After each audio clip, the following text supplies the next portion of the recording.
오늘 말씀해 보면 하나님께서 이스라엘을 사랑하셨다 말씀하십니다.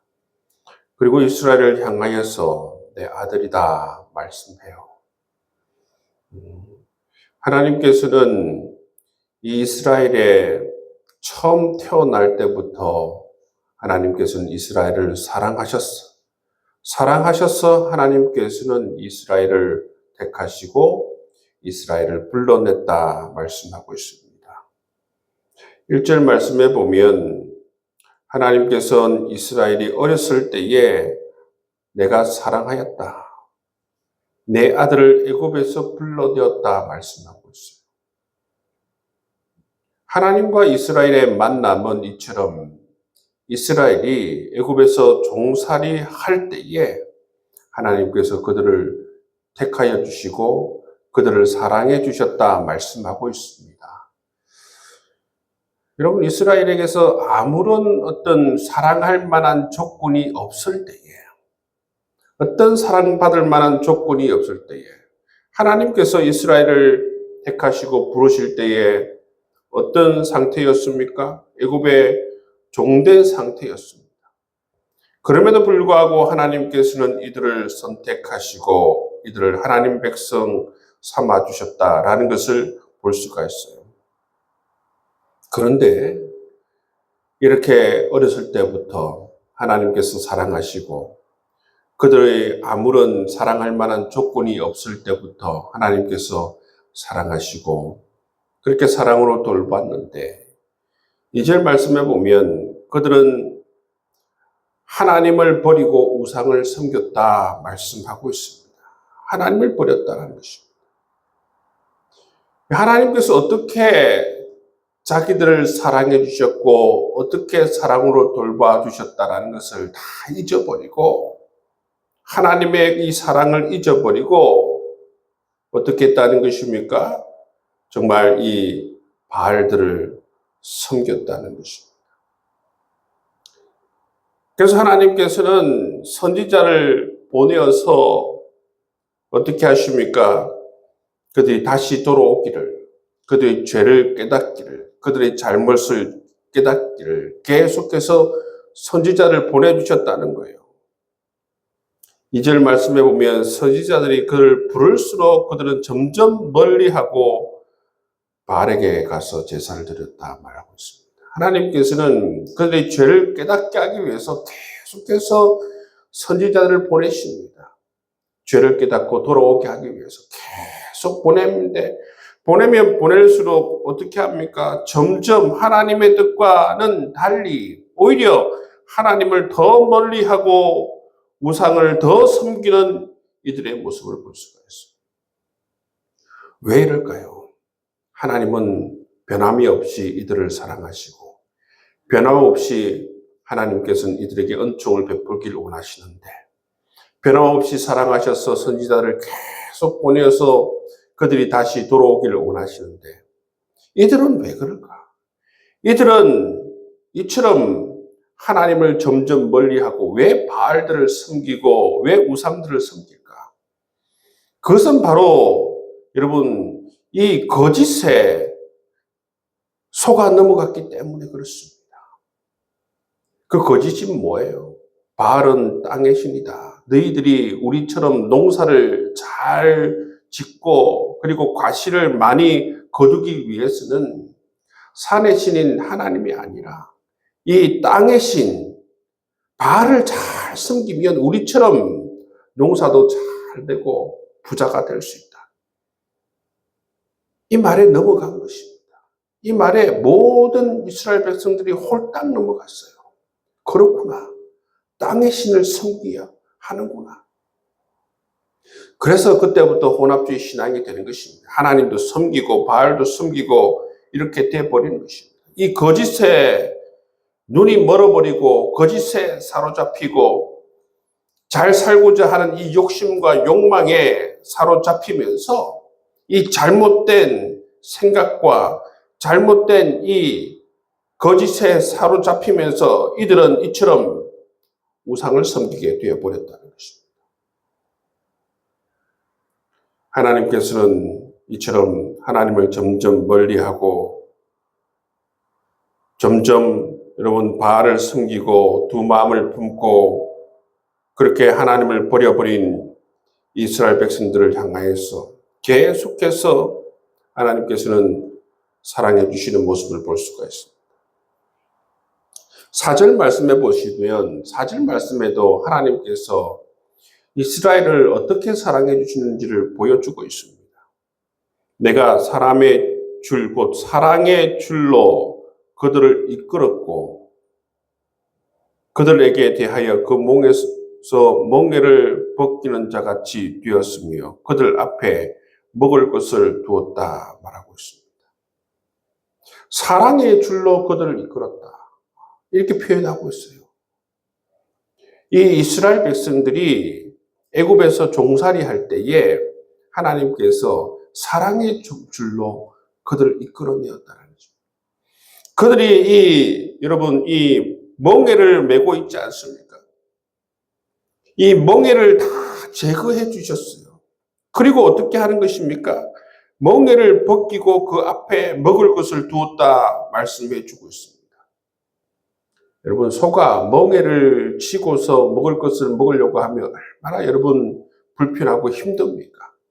근데 하나님께서는 이스라엘 백성들을 이처럼 고통 가운데에서 건져주시고 사랑의 줄로 이끌어 주실 뿐만 아니라 그들이 그들의 삶 가운데에서 풍성한 삶을 누릴 수 있도록 멍에를 벗기고 그들 앞에 이처럼 먹을 것을 두었다 말씀하고 있는 것입니다. 이처럼 하나님께서는 이스라엘 백성들을 사랑으로 섬기시고 그들의 삶에 정말 필요함 없이 모든 것을 채워주신 하나님이심을 우리에게 말씀해 주고 있어요. 그런데도 여러분 이처럼 정신을 차리지 못하니까 하나님께서는 이들을 징계하시겠다 말씀하고 있습니다. 그래서 5절 말씀해 보시면 아수르의 포로가 되게 하겠다 말씀하고 있어요. 완전히 버리는 게 아닙니다.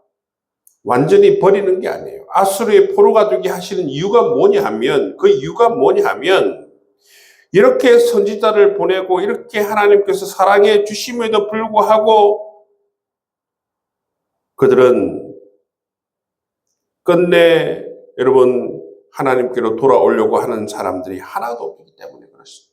7절 말씀해 보면 내 백성이 끝끝내 내게서 물러가나니 비록 그들을 불러 위에 계신 이에게로 돌아오라 할지라도 일어나는 자가 하나도 없다. 하나님께서 거듭거듭 선지자를 보내어서 회개할 기회를 주셨음에도 불구하고 이스라엘 가운데에서는 한 명도 회개하는 자가 없다 말씀하십니다. 그래서 하나님께서는 이들을 엄히 심판하시겠다. 엄히 징계하시겠다. 그렇게 결정하신 것입니다. 이들을 엄히 징계하시겠다. 엄히 심판하시겠다. 그래서 다시 이들이 깨닫고 그들의 죄를 회개하고 하나님 백성으로 다시 돌아오게 하겠다. 그런 마음을 하나님께서 가지신 것입니다. 근데 8절 9절 말씀해 보시면 하나님께서는 이 징계 가운데에서도 이들을 향한 하나님의 이 사랑을 여러분 그대로 드러내 보이시는 것을 볼 수가 있습니다. 에브라임이여 내가 어찌 너를 놓겠느냐. 이스라엘이여 내가 어찌 너를 버리겠느냐. 내가 어찌 너를 아드마같이 놓겠느냐. 어찌 너를 서보임같이 두겠느냐. 내 마음이 내 속에서 돌이키어 나의 긍휼이 온전히 불붙듯 하도다. 내가 나의 맹렬한 진노를 나타내지 아니하며 내가 다시는 에브라임을 멸하지 아니하리니 이건 내가 하나님이요 사람이 아닙니다. 내 가운데 있는 거룩한 이니 진노함으로 내게 임하지 아니하리라 말씀하고 있습니다. 하나님께서는 이스라엘 향하여서 맹렬한 진노를 나타내지 않겠다. 이게 뭡니까? 하나님께서는 이 정말 이 심판 가운데에서도 징계 가운데에서도 하나님께서 이스라엘을 사랑하는 마음으로 그렇게 이스라엘을 대하겠다는 거예요. 사람 같으면 화가 나서 여러분 끝장내겠죠. 근데 하나님은 뭐라고 합니까? 나는 사람이 아니다. 나는 하나님이요 사람이 아니다. 나는 너희들 이 진노 가운데에서도 이 징계 가운데에서도 너를 사랑한다. 절제하면서 징계하시는 하나님의 모습을 볼 수가 있어요. 성질대로 이스라엘을 때리지 않습니다. 절제 가운데에서, 계획 가운데에서 이들이 하나님께로 돌아오기를 원하는 그러한 마음 가운데에서 하나님께서는 이들을 징계하신다, 진노하신다 하는 하나님의 이 마음을 우리가 이 말씀을 통해서 우리가 볼 수가 있는 것입니다.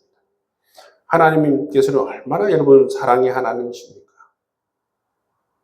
이스라엘의 어린아이부터 왕까지 모든 사람들이 우상을 섬기고 그야말로 한 사람도 하나님 앞으로 돌아오는 자가 없이 그렇게 하나님께서는 수많은 선지자를 보내시고 오랜 세월 동안 여러분 선지자를 통해서 말씀했지만 끝끝내 하나님을 버리고 바알을 섬기는 이들의 모습. 사람이면 참겠습니까?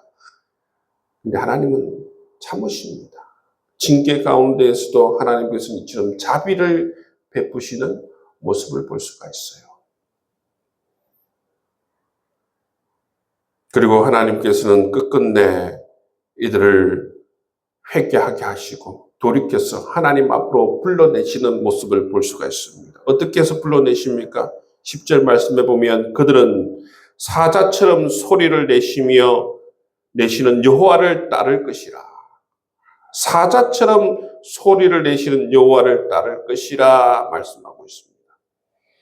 그래서 그들은 애굽에서부터 새같이 아수르에부터 비둘기같이 떨며 오게 된다 말씀. 하나님께서 사자처럼 소리를 내시는 것이죠. 끝끝내 하나님께서는 하나님의 모든 것을 다 동원하여서 이들이 하나님 앞으로 돌아오게 만드신다는 것입니다. 이게 바로 하나님의 사랑이에요. 하나님의 사랑. 징계 가운데 있는 하나님의 사랑. 물론 평상시에도 하나님께서 얼마나 사랑해 주십니까? 그렇지만 이처럼 정말 심판을 받을 수밖에 없는 상황, 그 징계 가운데에도 이처럼 하나님께서는 이스라엘을 생각하시고 배려하시고 사랑해 주신다는 거예요. 그리고 끝내 이처럼 사자 같은 소리를 내시면서 이들이 돌아올 수 있도록 그렇게 만드시는 하나님의 모습을 볼 수가 있습니다. 우리 하나님은 이처럼 우리를 사랑해 주세요. 우리가 하나님 앞으로 돌아올 때 우리도 하나님께 사랑받을 수 있는 어떤 조건이 없어요. 로마서에 보면 우리가 죄인 되었을 때에 예수 그리스도께서 우리를 위해서 십자가에 못 박혀 죽으셨다 말씀하고 있습니다. 그 말씀은 뭐예요? 죄인 되었을 때에 그렇게 우리를 사랑해 주셨다는 거예요. 아무런 우리가 사랑받을 만한 조건이 없을 때에 하나님께서는 우리를 선택하시고 사랑해 주시고 사랑으로 채우시고 사랑으로 인도하시고 계신다는 것을 말씀해 주고 있습니다. 우리가 잊지 말아야 하는 것은 이처럼 하나님께서 우리를 사랑하신다는 것입니다. 우리를 사랑하시되 얼마나 사랑하시는지, 사랑하시되 죽기까지 사랑하시고, 사랑하시되 끝까지 사랑하시고, 사랑하시되 매일매일 하나님께서는 우리를 사랑해 주시는 줄 믿습니다. 우리가 영적으로 아둔하고 영적으로 우둔하여서 하나님께서 우리를 얼마나 끔찍히 사랑해 주시는지를 다 깨달아 알지 못하지만, 그러나 분명한 것은 뭐냐면 하나님께서 우리를 끔찍하게 사랑해 주신다는 거예요. 우리를 정말 담이 없는 사랑으로, 십자가의 사랑으로 하나님께서는 오늘도 우리를 사랑해 주고 계시다라는 사실을 여러분 기억하시고 삶에서 우리도 하나님께 우리의 마음을 표현하고 우리의 사랑을 표현하며 살아갈 수 있는 귀한 하루가 되어줄 수 있기를 주의 이름으로 축복합니다.